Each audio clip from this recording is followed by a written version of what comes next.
Merhaba arkadaşlar, yepyeni videoyla tekrardan sizlerleyiz. Hepiniz hoş geldiniz. Arkadaşlar, uzun zamandır öğretici içerik çekemiyorduk. Fırsat olmuyordu. Bu sıralar oyuna yeni başlayan çok fazla arkadaşımız var ya da birkaç aydır oynayan çok fazla arkadaşımız var. O yüzden şöyle genel olarak bir olayları, oyunu toparlamak istedim. Oyunla alakalı detaylı bilgiler vereceğim. Çok da ince detaylara inmemeye çalışacağım video süresini uzatmamak için.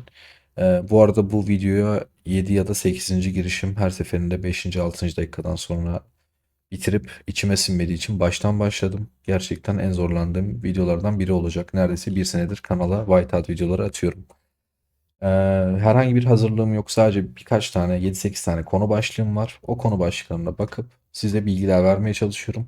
Ama şöyle bir şey söyleyeyim. Yani şurada Discord'da toplansak ya da bir yayın açsam herhalde hiç durmadan 3 saat 4 saat boyunca hiç bilmeyen bir arkadaşa oyunu anlatabilirim. Çünkü bizim bir senede öğrendiğimiz bir şeyi 30 dakikalık bir videoya sığdırmaya çalışıyorum. Arada kekelediğim zamanlar oluyor, ığladığım zamanlar oluyor ve asla videolarda bu kısımları kesmiyorum. Umarım sizler için sıkıcı olmaz. Tamamen sohbet eşliğinde geçsin istiyorum. Aralarda takılmalar falan olsa dediğim gibi bunları da kesmeyeceğim. Artık kusuruma bakmayın. Her neyse, oyuna başlayan bir oyuncunun kesinlikle şunu bilmesi gerekiyor. Oyunun günü arttıkça arkadaşlar, siz oyunu oynadıkça oyuna sürekli yeni şeyler gelecek. Bu yeni şeyleri bilirseniz her zaman hazırlıklı olursunuz. Kahramanlar değişecek, yeni binalar eklenecek, yeni işte askeri birimler açılacak, şu olacak, bu olacak, etkinlikler gelecek. O yüzden açıklamalara ekleyeceğim bir tane video var. 20 dakikada Whiteout Survival diye. Orada bir haritamız var zaten. Oyuna hangi gün ne geliyor, hangi etkinlikler geliyor, hangi kahramanlar, hangi genler geliyor. Bunları anlattığımız bir video var. Açıklamalardan önce o videoyu izleyip daha sonra bu videoyu izleyebilirsiniz. O yüzden tek tek açıklama yapmak zorunda kalmam ben de en azından. Şimdi genel olarak bizim temel oyun prensibimizde fırınımız var arkadaşlar. Ne alakaysa prensipte her neyse. Odak noktamızda fırınımız var. Önceliğimiz fırın. Fırını yükseltme amacımız ise arkadaşlar bu bir savaş oyunu olduğu için buradaki piyade, mızrakçı ve nişancı kamplarını yükseltmek. Bunların hangi en son seviyeye getirdiğimizde en son askeri birimleri yükseltebiliyoruz. Bu bizim için değerli. Onun dışında oyunda şurada gücümüz var. Tabii ki her oyunda olduğu gibi bu güç yükseldiği zaman işte daha da güçlendiğimizi hissediyoruz. Bu öyle bir oyun değil. Buradaki gücün hiçbir önemi yok arkadaşlar. Şurada zaten görürsünüz. Şuradaki bizim temel 300 milyon gücüm var mesela benim bu hesapta. Bunun 216 milyonu asker gücü. Benim askerim sıfırlandığında benim gücüm işte 75 milyonlara 85 milyonlara falan düşecek. Bizim için önemli birkaç şey var. Onlardan bahsedeceğim. Para konularından bahsedeceğim. Araştırma merkezi, birikim, kahramanlar, işte VIP, ittifak, etkinlikler, eyalet transferi. Ya bu videoda bana aslında son birkaç ayda en çok sorulan sorular, en çok oyuncuların aklını karıştıran şeylerden bahsedeceğim. Ee, Biraz karışık olabilir, konudan konuya atlıyor olabilirim. Dediğim gibi konular çok çok uzun arkadaşlar. Ama illaki işinize yarayacak bilgiler olacaktır diye düşünüyorum. Umarım faydalı bir video çekerim sizler için. Her neyse, şimdi genel olarak bir toparlarsak şöyle. Önümüzde neler geleceğini öğrendik. İleride nelerle karşılaşacağımızı biliyoruz diyelim, tamam mı? Ee, Şurada etkinliklere girdiğimizde bizim önümüze işte ne gelecek? Balık avı gelecek. Tundra takas merkezi gelecek. Sonra ittifak hesaplaşması. Burada gördüğünüz farklı farklı dökümhane savaşı, şu bu, kale savaşları. Bunlarla alakalı arkadaşlar benim kanalımda her birinin taktik videosu var zaten. Detaylı anlattığımız mesela dökümhane savaşı ile alakalı herhalde 10-15 tane video vardır. Ayı avı ile alakalı 5-6 tane video vardır. O yüzden burada etkinliklerden çok fazla bahsetmeyeceğim ya da ayı avı ile alakalı. Zaten ayı avı Whitehouse Survival yazsanız muhtemelen yine benim videoma denk geleceksiniz. Sizin için uygun olanı seçip izlersiniz. Zaten videonun başında diyorumdur yeni başlayanlar için ya da ileri seviye taktikler diye anlatıyorumdur. Umarım faydalı olur. Şimdi diğer bir başlığımız neymiş? Fırın seviyesi ve geliştirmeler demişim. Öncelikle bizim odaklanmamız gereken şey ve oyuncuların başta yaptığı hata bu yandaki binalara, işte barınaklara, şunlara bunlara, yemekhaneye falan bunlara takılmayın. Fırın seviyesini yükseltiyorsunuz. Daha sonra nişancı kamplarınızı işte buradaki 3 kampınızı yükseltiyorsunuz. Sonra tekrar arkadaşlar fırınınızı yükselteceksiniz. Tıklayın üstüne. Neyi geliştirmeniz gerekiyorsa zaten gidin onu geliştirin. Gereksiz bir şekilde gidip ambarı yükseltmeye, reviri yükseltmeye falan kesinlikle gerek yok. Zaten sizden her halükarda elçilik, komuta merkezi ve araştırma merkezini yükseltmenizi isteyecek. Araştırma merkezi de bizim için önemli bir konu. Bununla alakalı çok detaylı 10 dakikada her şeyi anlayabileceğiniz bir videomuz da mevcut. Bunu da kesinlikle izleyin. Yeni başlayan arkadaşlara sadece şunu söyleyeceğim. Ekonomi bölümünden uzak durun arkadaşlar. Burası bizim için inanılmaz gereksiz bir şey. Hani nereye kadar gelebilirsiniz? Mesela şurada 40 dakikalık bir araştırma var. Bunu yapabilirsiniz. Problem değil ama hızlandırma kullanmayın. Özellikle oyuncuların, ittifaktaki oyuncuların aktif olduğu bir saatlerde bu tarz araştırmaları yaparsanız 40 dakikalık şeyi belki 5 dakikada 10 dakikada falan yapacaksınız. Ama artık buralar sizden böyle 3 saat, 5 saat, 4 saat falan istemeye başladığı zamanlar bırakın. Ki beni görüyorsunuz yani bir saatlik şeyi bile yapmamış bırakmışım, savaşa odaklanıyorum. Ki ondan önce büyüme kısmını fullliyorsunuz falan. Dediğim gibi çok detaya girmeyeceğim. Onun zaten videosu var, izlersiniz. Ee, Özellikle kanalımız yeni tanışmış oyunculara şöyle bir duyuru, bilgi geçeyim diyeyim. Duyuru yanlış olur da. Şöyle bir bilgi geçeyim arkadaşlar size. Kanalda videolara tıklayın. Oynatma listelerine tıklayın. Orada yeni başlayanlar için oynatma listeleri var. Gen 1, Gen 2, Gen 3, Gen 4, Gen 5 kahraman rehberleri var. Yani o videolar sizin için biçilmiş kaptan. Ya o bilgileri herhangi başka bir yerde maalesef bulamazsınız arkadaşlar. O videoları izlerseniz de oyundaki hata payınızı inanılmaz bir şekilde düşürürsünüz. O yüzden şiddetle o videoları izlemenizi tavsiye ediyorum. Dediğim gibi herhangi bir etkinlik karşınıza çıktığınızda o etkinin ismini yazıp YouTube'da aratırsanız zaten yine bizim videoya denk geleceksiniz. Şimdi oyundaki en değerli şeylerden bir tanesi birikim yapmak. Peki birikim yapmak ne işimize yarayacak? Diyelim ki arkadaşlar benim çantamda ateş kristalinden örnek vermeyeyim de. Şimdi ateş kristali olmayan arkadaşlar vardır. İşte kaynağım var ve şu kadar hızlandırmam var görüyorsunuz. Bunları istesem basarım. Bunları basarsam ne olur? Buradaki gücüm artar, binalar yükselir, askerlerim artar. Ama burada eğer bir şeyinizi, çantanızdaki bir birikiminizi ya da herhangi bir şeyinizi kullanıyorsanız sadece bu yukarıda gücünüz artıyorsa o çantadaki malzemeyi boşa kullanmış oluyorsunuz arkadaşlar.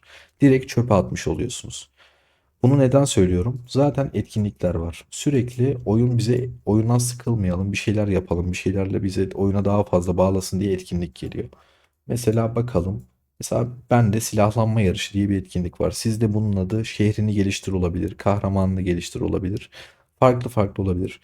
Burada benim görev olarak işte ateş kristallerini yine geçiyorum. Mesela ne diyor? Şef donanımlarını yükselt diyor.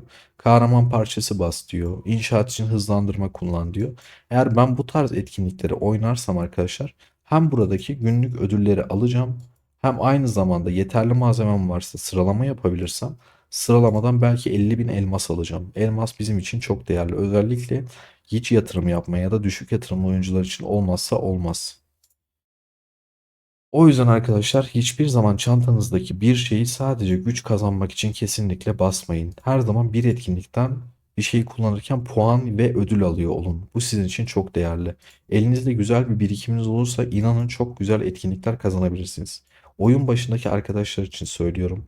Kesinlikle oyunun ilk haftası gelen Şeflerin Salonu etkinliğinde elinizdeki her şeyi varınızı yoğunuzu kullanmayın. Çünkü o tarz etkinliklerde balina oyuncu diye adlandırdığımız oyuncular yani çok çok fazla para yatıran oyunculara asla yetişemezsiniz. Ya da bu oyunu şey olarak görmeyin. Bu bir mobil oyun zaten. Ben bu oyuna ayda 20-30 bin 50 bin lira atsam bu oyunun kralı olurum gibi bir şey sakın sakın düşünmeyin. Bu oyuna o kadar inanılmaz fiyatlar, paralar dönüyor ki yani her zaman sizden daha fazla para atan birisi çıkıyor. Öyle söyleyeyim, çok da uzatmayayım. Asla o oyuncularla yarışamazsınız ki yarışmayın da zaten. Her zaman bir bütçenizi belirleyin. Para atmak zorunda asla değilsiniz. Para atmadan da bu oyunu keyifli bir şekilde güzel ekip arkadaşları bularak güzel bir şekilde oynayabilirsiniz. Ama dediğim gibi hırs yapmaya başlarsanız, insanlarla yarışmaya başlarsanız oyun sizin için eğlence şeyinden çıkıp artık zehir olmaya başlar. Ona kesinlikle dikkat edin. Ya şu ana kadar 1000 kişiden fazla kişinin hesabını incelemişimdir kanalda. En çok yaşadığımız problemlerden biri bu. İttifakta birisi şunu bastı, ben de bunu basayım. İşte bu ay 1000 yerine 5000 atayım, çok güçlenirim. Öyle bir şey yok arkadaşlar. Hani şey yapmayın. Her zaman paranızı şurada rastgele gelen paketlere falan tıklayıp almayın. Paket rehberleri var kanalımda. İşte hangi paketler değerli, oyun başında hangi paketleri almalıyız, hangi paketlerden uzak durmalıyız. Bunlar bizim için değerli, daha doğrusu sizin için değerli videolar. Takıldığınız bir şey de olursa Discord kanalımıza katılıp oradan soru cevap kanalından sorularınızı sorabilirsiniz. Bize SS'ler alıp oyun içinden bu ne işe yarıyor da bu alınır mı bu alınmaz mı tarzı istediğiniz her dakika yazabilirsiniz. Zaten soru cevap kanalında yetkili arkadaşlarımız var. Onlar sürekli 7/24 cevap veriyorlar sağ olsunlar. Şimdi şöyle tekrardan bir toparlayalım. Kahramanlar konusuna gelelim. Kahramanlar dediğim gibi oyun başına sürekli size kahramanlar gelecek. Bu kahramanlardan hangilerini almalıyız, hangilerini almamalıyız? Öncelikle şunu söyleyeyim. Çok detaylı rehberler var. Gen 1, Gen 2, Gen 3 işte kahraman rehberleri diye o videoları izleyip oraları rehber olarak alabilirsiniz. Genel olarak bir tavsiyede bulunmak gerekirse ben size şunu söyleyeyim. Şimdi yine biraz bilen arkadaşlara anlatıyormuş gibi anlatacağım ama bizim 50. güne ilk oyundaki en değerli şey bence 50. gün yani Gen 2'nin gelişi. Gen 2'de bizim bu kahramanı alıp yükseltmemiz gerekiyor. Kimisi 4 yıldız yapıp bırakır, kimisi 5 yıldıza kadar yükseltir. Bu tamamen sizin o zamana kadarki birikiminiz, oynayış tarzınız, bundan sonra nasıl oynayacağınız ya da yatırdığınız parayla alakalı. Bu kahramanı hiç para yatırmadan 5 yıldızda yapabilirsiniz. Ama oyunun başından beri hatasız bir şekilde oynuyor olmanız gerekiyor. Çarkıfelek diye bir etkinliğimiz geliyor arkadaşlar. 2 haftada bir Çarkıfelek etkinliği geliyor. Oyunun başında önce bu karakter için gelecek. Zinman karakteri için gelecek. Kesinlikle bu karaktere orada elmas yatırmayın. Bu bizim için değerli bir kahraman değil. En azından Flint'e kıyaslarsak. Tekrardan şöyle toparlayayım. Elmasınızı buraya harcarsanız Flint'iniz geride kalır. Bu Flint karakterini biz oyunun 280. gününe kadar düşük yatırımlı oyuncular oynuyor. O yüzden arkadaşlar kesinlikle oyunun 50. gününe kadar hiçbir şekilde hiçbir yere elmasınızı harcamayın. Bu karakter için bekletin. Bu karakterde de Çarkıfelek geldiği zaman yukarıda sandık ödülleri var. 120 sandığı alın bırakın. Sonra 2 hafta sonra tekrardan kullanacaksınız. 120 sandığa ulaşabilmek için 162 bin elmas harcayacaksınız. Daha sonra 2 hafta sonra bu karakter tekrar gelecek. Yanılmıyorsam ve doğru hatırlıyorsam filin çark feleği 5 kere gelecek eyaletinize. Yani 5 kere filin çevirme şansınız var ve her çevirdiğinizde 162 bin elmas harcayacaksınız. Yani ne kadar elmasınız gidecek ona göre siz bir hesap yapabilirsiniz. Eğer doğru bir şekilde elması biriktirerek oynarsanız buna elmas yetişir mi? Yetişir. Dediğim gibi birikim yaparsanız özellikle de şurada birkaç tane etkinlikte de 50 bin elmas kazanırsanız çok çok rahat yetiştirirsiniz. Daha sonra bizim için önemli olan ikinci kahramanımız Alonso. Bu kahramanda kahraman salonu diye bir etkinlik gelecek. Oradan 15 bin elmas verip alacaksınız. 10 parçasını 10 parçası kahramanı açmaya yetiyor.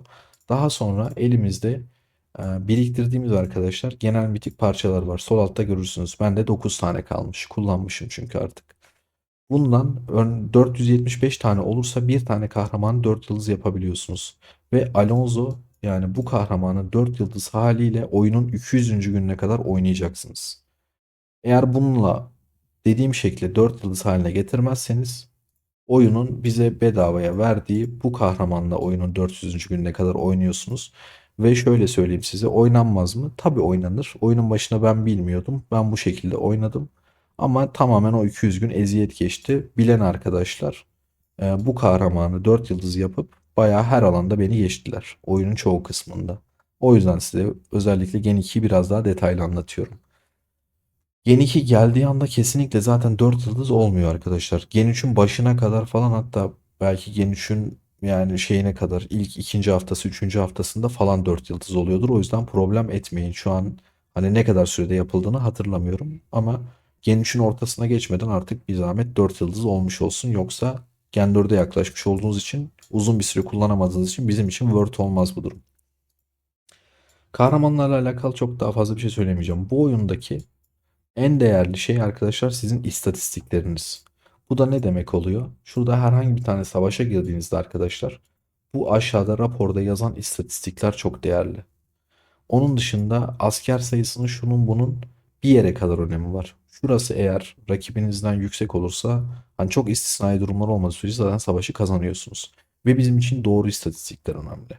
Örnek veriyorum piyadede öldürücülük ya da piyadenin saldırısı bizim için değerli değil. Çünkü piyadenin görevi kesinlikle savunma yapmak. O yüzden bizde piyade savunması ve piyade sağlığı değerli.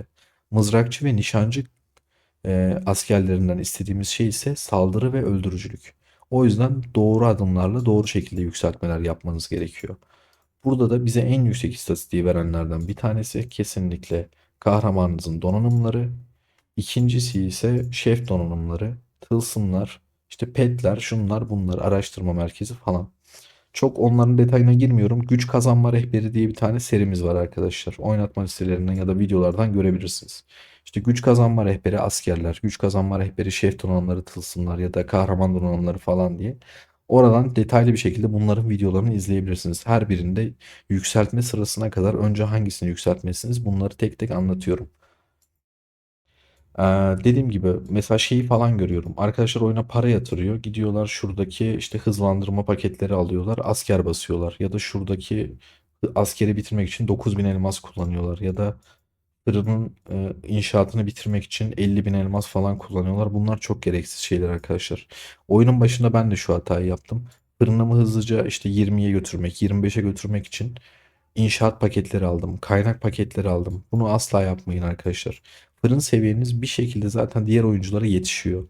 Ama siz parayı gidip kaynak ya da hızlandırmaya harcamak yerine daha doğru yerlere yatırıp istatistiklerinizi yükseltirseniz inanın karşıdaki oyuncunun fırın seviyesi sizden yüksek olsa dahi sizin istatistikleriniz ondan yüksek olduğu için onu çok rahat bir şekilde yeneceksiniz. Her zaman en önemli şey bizim için arkadaşlar istatistikler. Tabii bunu dedim diye de fırını çok da geride bırakmayacağız. Nasıl geride bırakmayacağız? Oyunun başlarında burada gördüğünüz genel hızlandırma ve inşaat hızlandırmalarını sadece fırına kullanacağız. Ama dediğim gibi etkinliklerde kullanacaksınız. Aynı zamanda ödüller almak için. Ee, peki fırınınız 30 oldu. Gittiniz yaptınız artık 2 ay mı sürer 2,5 ay mı ondan emin değilim. 30 olduktan sonra genel hızlandırmaları nereye kullanacaksınız? Yine askere kullanmayacaksınız arkadaşlar. Diğer oyuncular genel hızlandırmalarıyla asker basarken eğer siz gidip şurada araştırma merkezine kullanırsanız siz yine burada istatistiğinizi arttırmış olacaksınız. Her zaman genel hızlandırmayı fırınla işiniz bittikten sonra kesinlikle araştırma merkezinin savaş bölümüne saklayın. Çünkü ileride buralar inanılmaz bir şekilde süre istiyor. Mesela şunun ikinci seviyesi 9 gün diyor. Bunun son seviyeleri arkadaşlar 50 gün 60 gün falan istemeye başlıyor. Bizim için buralar çok değerli ve buradan aldığımız savaş istatistikleri de gerçekten bizler için çok değerli. 80, 90, 70, 60 falan. Oh, çok ufak bir nefeslendikten sonra hemen geri döneceğim. Geldim arkadaşlar. Tekrardan herkese merhaba. Neredeyse 18 dakikadır soluksuz konuşmuşum. Dediğim gibi umarım sizin için sıkıcı bir video olmuyordur. Ee, Videonun başına ne demiştim? Bu oyun kesinlikle birikim oyunu. Peki neleri biriktirmeliyiz? Muhtemelen siz bunu kendi içinizden sordunuz. Eyaletinize ateş kristali geldiği zaman biriktirin. Elmas olmazsa olmaz. Hızlandırmalarınızın hepsini kesinlikle biriktirin arkadaşlar. Etkinliklerde kullanın. Buraya geçiyorum. Şöyle bakıyorum. Bu Enigma elmaslarını kesinlikle biriktirin. İleride teşekkür edersiniz. Ya o kadar söylüyorum. Bunu kesinlikle oyunun başlarında kullanmayın. Bununla alakalı da Ayaz Servet'le alakalı kanalda detaylı video var. Onu da kesin izleyin arkadaşlar. Şuradan gördükçe transfer biletini kesinlikle biriktireceksiniz. Her hafta bir tane alacaksınız.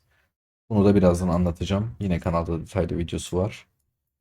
Bizim için elmastan sonra hatta elmasla eş değer en önemli biriktirmemiz gereken parça bu arkadaşlar. Mitik genel kahraman parçası. Kesinlikle biriktirin. Esans taşlarınızı kesinlikle biriktirin. Mitrillerinizi kesinlikle biriktirin. Bunlar oyunun ileri aşamalarında gelecek. Bunları TP'leri biriktirmenize gerek yok. Etkinlik beklemenize de gerek yok. Bunlar etkinlikte puan vermez. Bu kahramanların yetenekleri var ya arkadaşlar. Şunların kitaplarını buradan gösteremiyorum. Düşük seviye olanı hemen bulayım. Hepsi full bende. Hepsi full mü? Şu mesela bir saniye. Ya işte şuradaki kitapları gösteremedim bir türlü. Buradaki kitapları şey yapmayın arkadaşlar. Biriktirmenize gerek yok. Hepsinin sağda solda direkt basabilirsiniz istediğiniz gibi. Ama bunlar için de hangilerinin önemli olduğunu bilmeniz gerekiyor. Hangileri işinize yarayacak. Özellikle oyun başındaki arkadaşlar için şu tavsiyeyi verip bu kısmı hızlı geçebilirim. Oyun başında Jester'ın araştırma hızı bizim için değerli. İkinci olarak bu link şunun buradaki eğitim hızı artışı bizim için değerli. Bence önceliği bunlara verin. Daha sonrasında iki kahramanımız olacak. Diğeri Jesse'nin bu üstteki yeteneği. Ee, Dördüncü kahramanımız ise Petri'nin yine bu üstteki yeteneği. Bunları not da alabilirsiniz. Videonun bu kısmının SS'de alabilirsiniz. Her neyse. Tekrardan birikime devam edelim. Konuyu çok saptırmadan. Esans taşlarını biriktiriyoruz dedim. Şef donanım malzemeleri, sert alaşım, cila çözeltisi, tasarım planı. Bu üçü kesinlikle biriktiriyorsunuz. Bu ikisini oyunda etkinliklerden falan bize bir şekilde geliyor ve bayağı birikiyor. Tasarım planı mağazalardan falan 5 tane, 3 tane, 10 tane falan alabiliyorsunuz. Ama bu bizim için çok değerli arkadaşlar. Özellikle oyunun başında düşük yatırımlı oyuncular illa ben paket alacağım, para yatıracağım diyorsa biz tasarım planı almalarını tavsiye ediyoruz ve kesinlikle söylüyorum. Bu çok çok zor birikiyor arkadaşlar. Oyunun başında ve ilerleyen aşamalarında şu paranın yani çoğunu özellikle düşük yatırımlı oyuncular bu tasarım planında kullanıyor.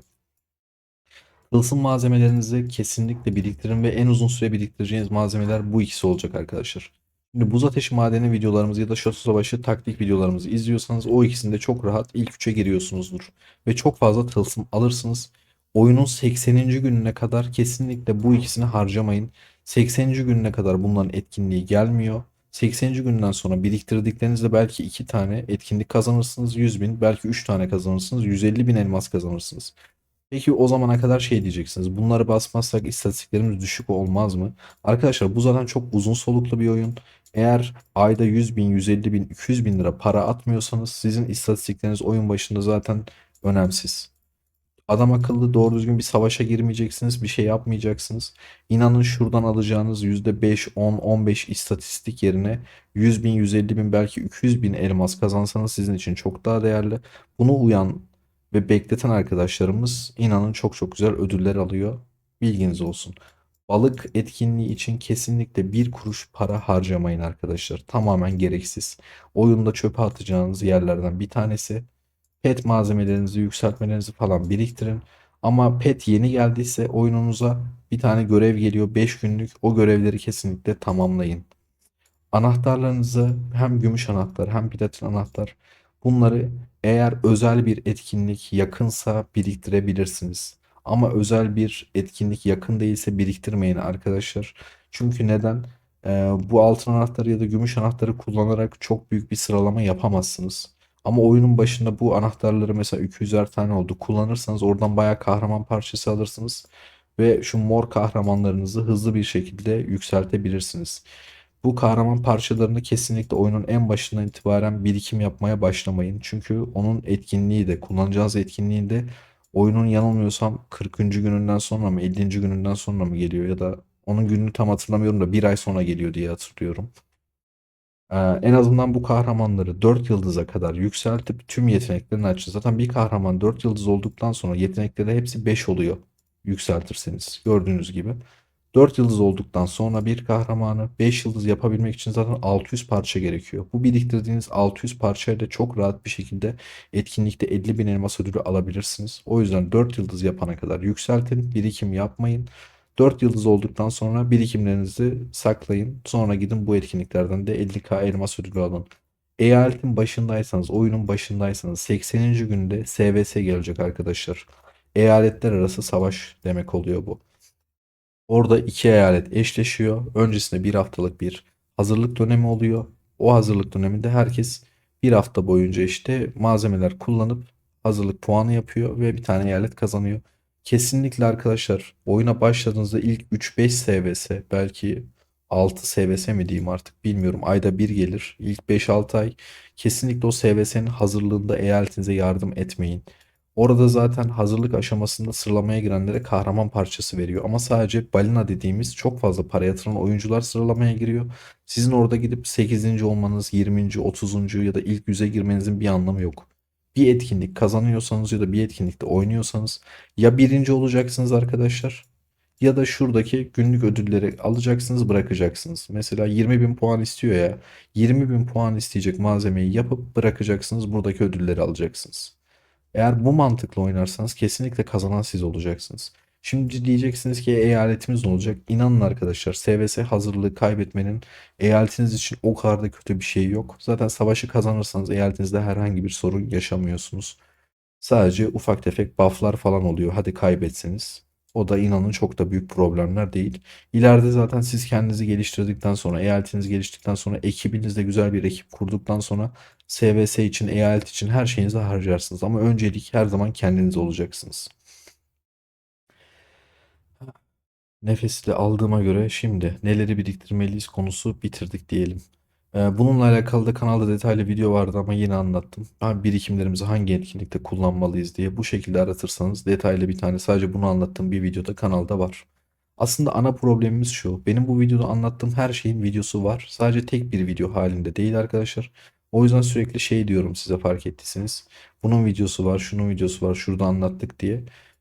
Kafanıza takılan herhangi bir şeyi kanaldaki videolarda bulabilirsiniz. Özellikle oynatma listesinde yeni başlayanlar için ya da rehber videolar diye adlandırdığım oynatma listesinde merak ettiğiniz, bilmediğiniz her şeyi o videolarda bulabilirsiniz.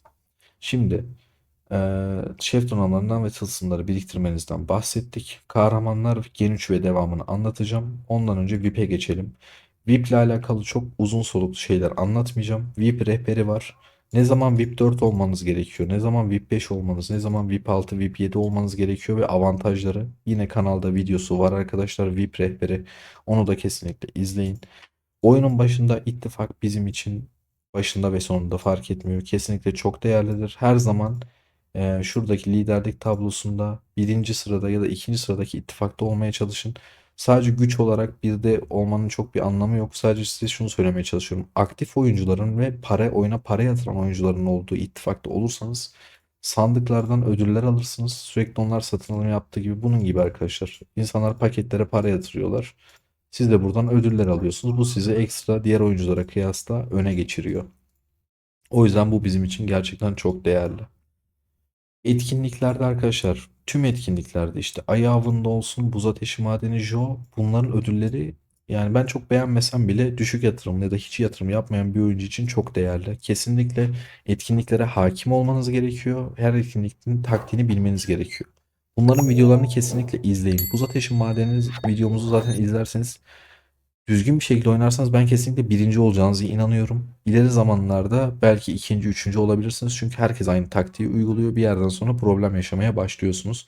Ama ilk üçe, hadi diyelim çok kötü geçti, İlk beşe çok rahat girersiniz. O yüzden her etkinliğe hakim olun ve en iyisi siz olun. İleride arkadaşlar şey gelecek oyuna, eyalet transferi gelecek. Ne zaman gelecek? Şuradaki gün mesela 336 gündür gidiyorum. Tahmini olarak 130 ile 160. günlere geldiğimizde artık eyalet transferi geliyor. Hangi eyaletlere gidebiliyorsunuz? Şöyle bir örnek göstereyim. Böyle bir eyalet transferi diye bir etkinlik açılıyor. Bunun da detaylı videosu var. Mesela 871 bizim Black YT bizim eyaletin ismi. Bir tane grup açmışlar. 805. eyaletle başlıyor. Yani ben gidebilirsem aşağı doğru 805'e gidebiliyorum. Yukarı doğru ise 931'e kadar gidebiliyormuşum. Bu grup içinde istediğim bir eyalete güç sınırını karşılıyorsam gidebiliyorum. Bileti karşılıyorsam gidebiliyorum.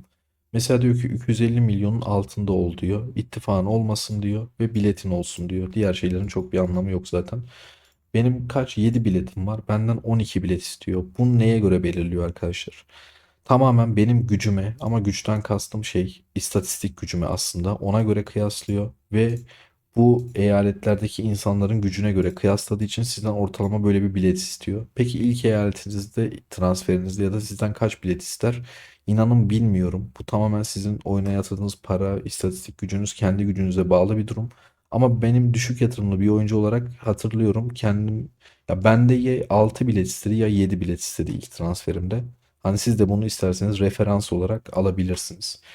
Yatırdığım parayı da söyleyeyim. Ben yanılmıyorsam bir 6 aydır falan oyuna bir kuruş para atmadım. Hiçbir etkinlikte atmadım ve oyuna para da atmıyorum. Tamamen tercih meselesi.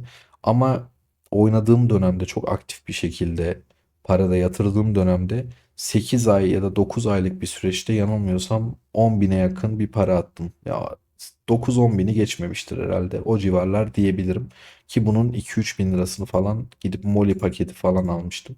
Oyunda kesinlikle uzak durmanız gereken bir yer burası. Eğer buradan herhangi bir pakete tıklayıp paket alıyorsanız paranızı dümdüz çöpe atmış oluyorsunuz. Onun yerine kanalımıza katıl üyesi olabilirsiniz ya da bize bağış atabilirsiniz. Ya buraya atacağınıza oraya atın. İnanın daha fazla faydası olur şuradan gelecek şeyden. Her neyse işin şakası. Şimdi ufak tefek Gen 3'ten bahsedeceğim.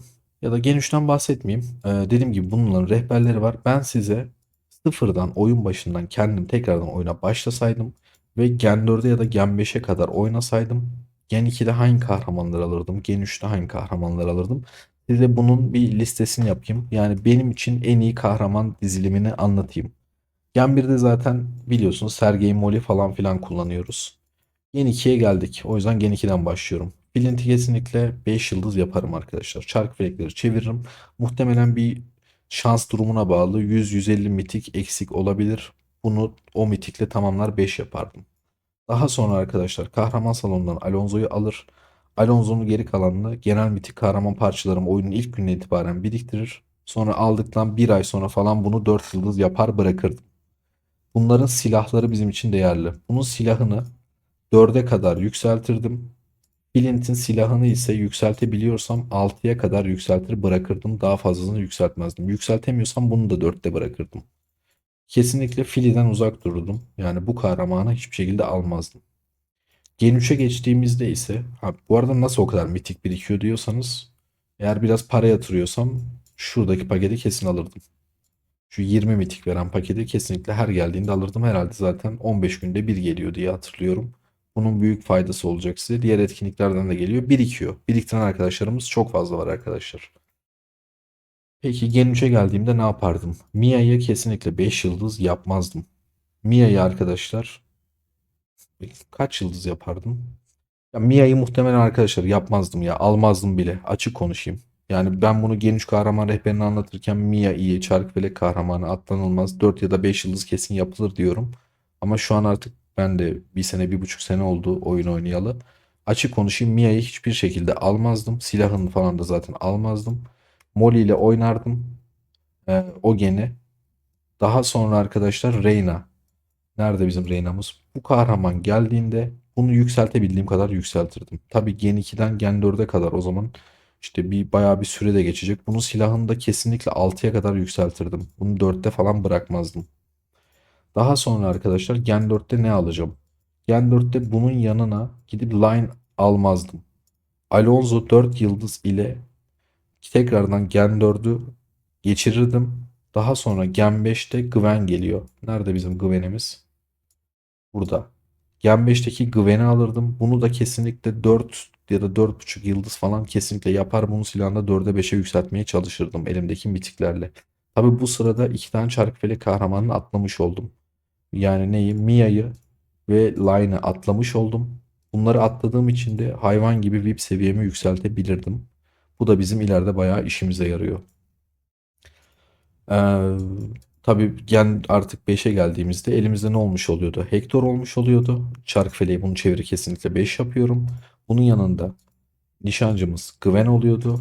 Bir önceki genden de Reyna'yı aldık. Gen 5 dizilimim kesinlikle bu olurdu. Yani dediğim gibi arkadaşlar bu çok fazla kişiye göre çeşitlilik gösterir. Herkes katılır mı katılmaz mı bilmiyorum. Ben şu ana kadarki tecrübelerimle söylüyorum. Ben oyundan bu şekilde daha yüksek keyif alacağım ve benim için çok daha verimli olacağını düşündüğüm için bu şekilde oynardım. Hatalar yapmadık mı? Sizler gibi tabii ki bizler de çok büyük hatalar yaptık. Ama bu videoları zaten siz bizim yaptığımız hataları yapmayın diye çekiyoruz. Bu arada kanalın ilk videolarına geçen bakma şansım oldu. Bazı videolarda bazı ufak tefek şeyleri ya bunu bu şekilde değil de şu şekilde anlatsaydım dediğim zamanlarda tabii ki oldu. Ben de o zamanlar bildiğimi düşündüğüm şeyler ufak tefek hatalar varmış ama bariz yanlış olan şeyler yok. Tamamen oyuncunun oynayışına, gidişatına göre bir durum. Kimisi 3 ay birikim yapmak hoşuna gider. Sonra 3 ay sonra hayvan gibi güçlenir. Bayağı bundan keyif alır. Kimisi de abi alt üstü mobil oyun. Ben bu ay oynuyorum. Belki diğer ay sileceğim der. Çantasındaki her şeyi kullanır. Bu dediğim gibi tamamen arkadaşlar size bağlı bir durum. Videomuz 34 dakika olmuş. Şimdiye kadar kaldınız mı, dinlediniz mi bilmiyorum. Umarım dediğim gibi sizleri çok sıkmamışımdır. En önemli bir konumuz var. Tekrar tekrar bunu söyleyeceğim arkadaşlar. Oyuna para yatırırken lütfen dikkatli olun. Asla hırs yapmayın. Asla birileriyle yarışmaya çalışmayın. Yani tekrar aynı cümleyi kuracağım. Artık bir yerden sonra klişeleşmeye başladı ama her zaman sizden daha fazla para yatıran oyuncular olacak. Ve para yatırmanın bir sonu yok. Her şeyinizi fullersiniz. 2 ay sonra oyun yeni bir şey çıkarır. Bu sefer tekrar onun için para yatırmanız gerekir. Oyundan keyif aldığınız kadar kesinlikle para yatırın ve oyunu her zaman öğrenmeye, gelişmeye çalışın. Farklı fikirler üretin. Belki bizim hiç bilmediğimiz bir şeyi siz bulacaksınız ve gelip bize söyleyeceksiniz. Biz de video çekeceğiz. Başka arkadaşlar öğrenecek. Ki şunu da söyleyeyim size. Bu oyunu öğrendikten sonra daha çok keyif almaya başlıyorsunuz. O yüzden arkadaşlar her zaman keşfedin, takipte kalın, seviliyorsunuz. Kendinize iyi bakın. Yeni videolarda görüşmek üzere.